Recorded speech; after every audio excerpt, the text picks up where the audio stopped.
Hey everyone. So I thought I would tell you a bit more about the books that I'm currently writing.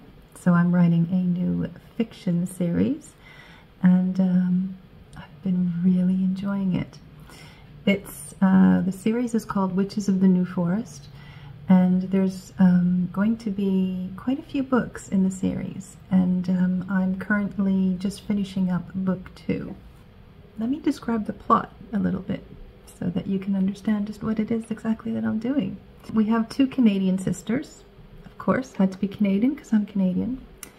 Their names are Hunter and Ryder, and they've just inherited their aunt's property in the little village of Burley in the New Forest. It's a quaint little village, Burley. If you've ever been there before, you know what I'm talking about. If you haven't, go check it out. It's a really cool little place. It's renowned for its connection to a very famous witch, Leak, from the 1950s, who created quite a stir for that little community. And now Burley is a hotspot for people who are interested in witchcraft and the occult, or just for tourists who want to say that they've been there. It's kind of like one of England's, because there's a couple, but like one of England's Salem's, for lack of a better term. So lots of people go there just to tick it off their list when they're visiting the New Forest. The Canadian sisters being in England for the first time is a fun perspective to use, because it just reminds me of when I moved to the UK for the first time a long time ago in 1998. So, you know, I can sympathize with my characters because I've been there.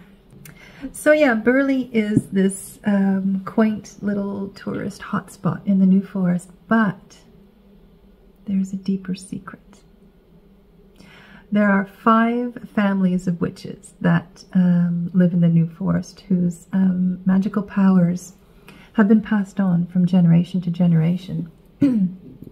And these families are happy to let everyone think that Burley is just a place for the tourists, and that witchcraft is just a commodity. This allows these families and magical practitioners to practice their craft, to take care of themselves and their community without any risk of exposure.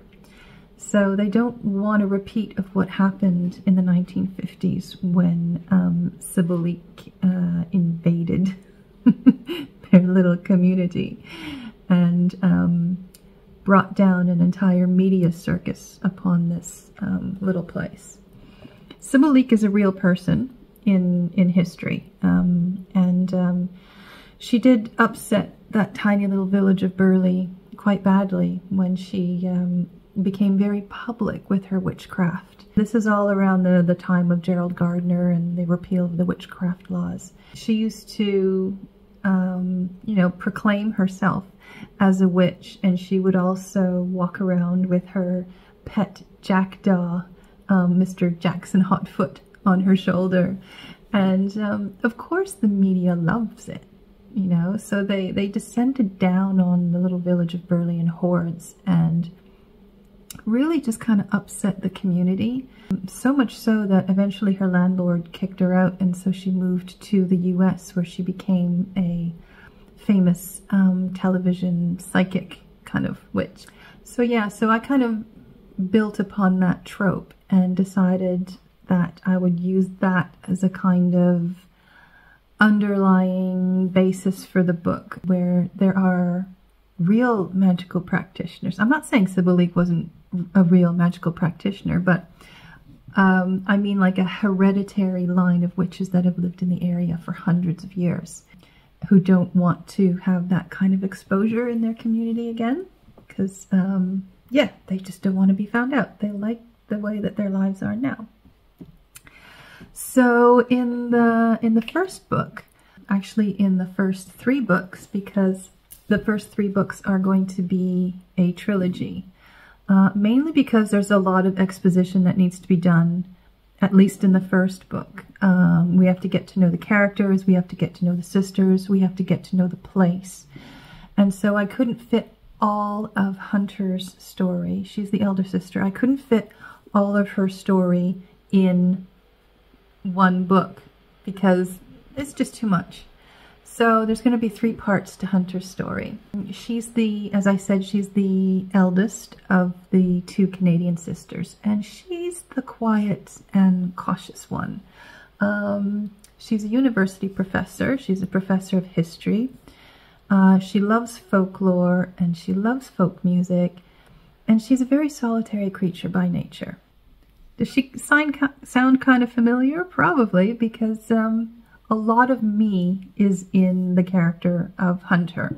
Actually, I'm in every single female character in the book. There's parts of me that are in every single one of the female characters.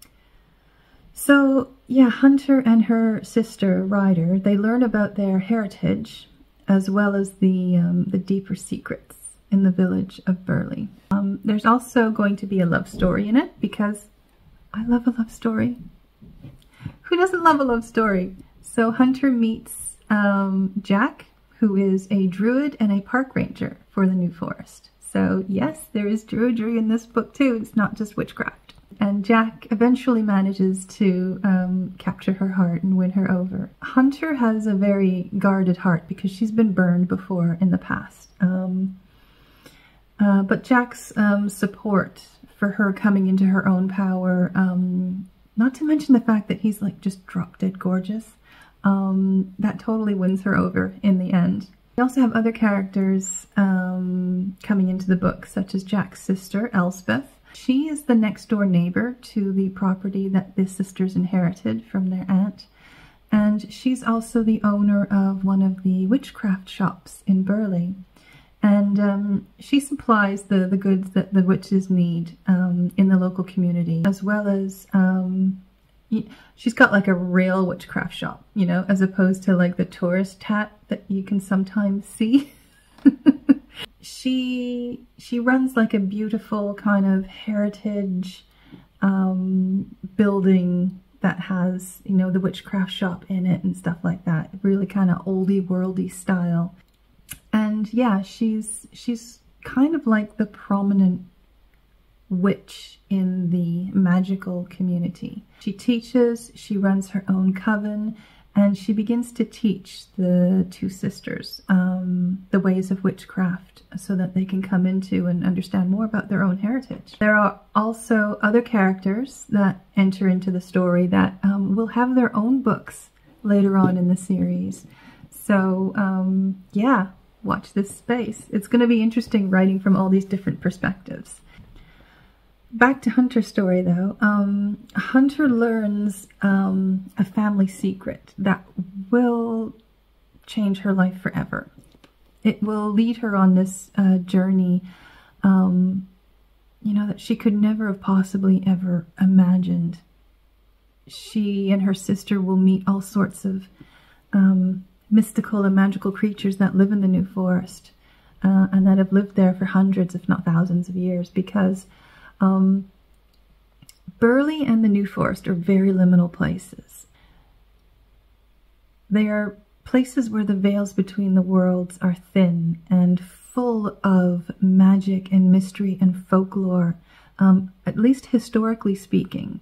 And it's a wonderful place. And so I took that idea and I ran with it in these series. And so there are creatures that can cross between the veils between the worlds easily because Burley is such a magical and liminal place. So in the books, you know, we have fae that prowl around the edges, and there's ghosts haunting the pubs, giants lie sleeping in the landscape, and other beings. And most of these are actually based on the actual folklore from Burley. So that's fun to take a local kind of legend and run with it and make it into a story that modern witches come across and have to deal with in their lives. Yeah, Burley is a treasure trove of magical lore. and I just love spending time there, both physically and when I'm writing. I love to visit Burley as often as I can. So there are 7 books that are planned for this series, and the first one will be available on the 28th of October. The follow-up will hopefully be available just in time for the winter holidays. If not, it will be available early 2025. So the final and third part of Hunter's story, I'm planning to be out in the late spring of 2025 or the early summer. And then after those 3 books, which are Hunter's story, after those 3 books, we will have her younger sister, Ryder's story. Ryder is a very different kind of person to her sister. She's much younger. She's very outgoing. She's extremely funny. And yeah, I can't wait to write from her perspective because yeah, it's gonna be fun. I'm looking forward to that. Kindle edition is available for pre-order now. Sadly, the print version isn't available for pre-order, but it will be released soon. So we have, today's the 18th of October. We've got 10 days to go, so it's not too long to wait. And I will be announcing the release on the 28th of October as well. So just in time for Samhain. So if you want to have some witchy fiction for Samhain, there you go. You've got the first in a long series of books that awaits you. So I hope you'll join me for some magic, for some fun, for some romance, and some mystery in the New Forest. So thanks. And I hope that you enjoy and join me for this whole series of books, Witches of the New Forest. Check it out.